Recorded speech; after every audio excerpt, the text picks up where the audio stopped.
on this topic, we'll discuss the roles and qualities of leadership in context.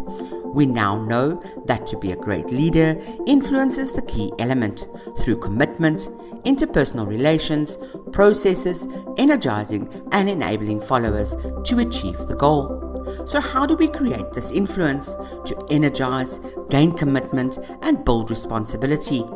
We do this through motivation. A motive is an inner state that energizes or moves and that directs or channels towards goals.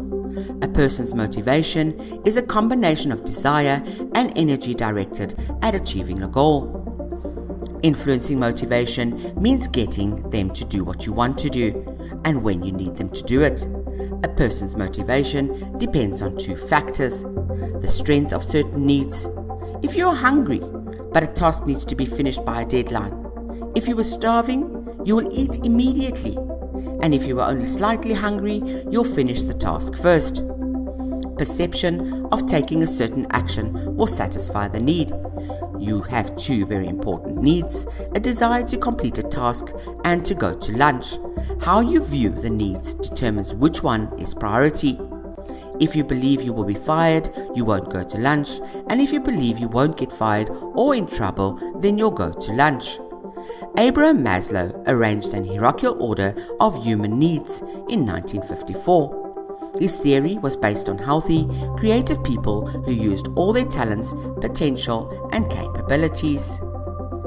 In his hierarchy, the psychological or biological needs of a human he put at the base of his triangle, and this he set as the most basic needs of a human. The health, comfort, income, convenience must be met before all else. The need for security represented the assurance of stability, predictability, safety, non-threatening climate. The social need companionship, love, belonging, affection and acceptance is only met once psychological and security have been met. Then the esteem level, where recognition, reputation, status, prestige, self-respect and approval are needed, which led to the top level, self-actualization, which represents personal development, growth, learning, fulfillment of potential must be met. Now, these needs are typically met in a work environment through environmental conditions, how comfortable you are in your workplace, the heat, air conditioning, how comfortable the environment is. Security is met through the protection and safekeeping of people and how safe they feel in the workplace. Then a sense of belonging in the environment. Acceptance by other people in the workplace, generally achieved through forming of the work teams, encouraging interactions and provision of opportunities. Esteem is achieved through awards and performance appraisals, individual praise, etc. Lastly, self-actualization is achieved through opportunities to learn, grow, contribute, and self-direction. Climates must be created to make people self-actualize through challenges to allow growth.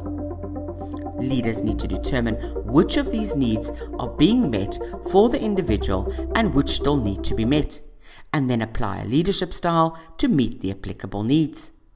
Hertzberg, on the other hand, developed a list of factors in 1966. This was based on Maslow's hierarchy of needs that is more closely related to the working environment. His theory focused on the motivators and hygiene of people and their satisfaction and dissatisfaction to associated indicators. This meaning that hygiene factors must be met before motivators can be used to motivate people. McGregor's theory, on the other hand, Theory X, Theory Y, which was developed by Douglas McGregor, focused on a philosophical view of humankind in 1957.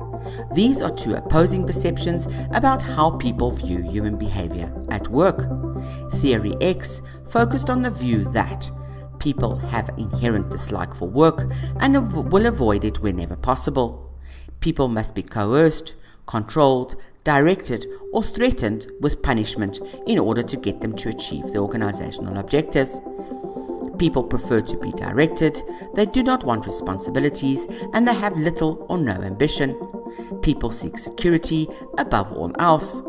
And in theory why, work is as natural as play and rest. People will exercise self-direction if they are committed to the objectives. They're not lazy. Commitment to the objectives is a function of the rewards associated with the achievement. People learn to accept and seek responsibility. Creativity, ingenuity, and imagination are widely distributed among the population. People are capable of using these abilities to solve an organizational problem, and people have potential. Vroom's expectancy theory, which was formulated by Victor H. Vroom in the 1960s, which posed that motivation will be high when workers believe that high levels of effort will lead to high performance, and on the other hand, high performance will lead to the attainment of desired outcomes. Vroom's theory states that the individual will act in a certain way on the expectation, that the act will be followed by a given outcome and based on the attractiveness of that outcome to the individual. Vroom's expectancy theory is written as a formula: the valence multiplied by the expectancy multiplied by the instrumentality will equal motivation. Where the valence is the reward, this is the amount of desire for the goal. So what is the reward? Expectancy is the performance, the strength of the belief that work-related effort will result in the completion of the task. How hard will I have to work to reach this goal? And then instrumentality, the belief that the reward will be received once the task is completed. Will they notice the effort I put in? Vroom's theory argues that people will be motivated by how much they enjoy what they do and the reward at the end, if at all. Thus, motivation should be applied by leaders to have the desired implications. Recognize the individual's differences, match people to that job that will best suit them, ensure that the job provides motivation, use job enrichment techniques, manage group pressures, and watch for changes. The following steps can be taken to help achieve and maintain group motivation. Provide opportunities for group members to become acquainted, indicate the importance value of the group, make people feel that they are important, clarify goals, identify progress, and acknowledge achievements. And that process takes us to the end of this topic. Let's take a look at the main ideas. In order to influence people, they need to be motivated. Motivation of each individual is dependent on two factors: the strength of the need and the perception of the reward if the need is fulfilled. A number of motivational theories suggest that motivation is a consistent effort to ensure people remain motivated. Maslow and Herzberg theories both suggest that personal needs are important in achieving workplace motivation. McGregor and Vroom base their theories on limited workplace factors. The conclusion, however, indicate that opportunities should be provided, value of the group and a person must be indicated, people need to feel important, goals must be clarified, progress must be identified, and ultimately achievements acknowledged.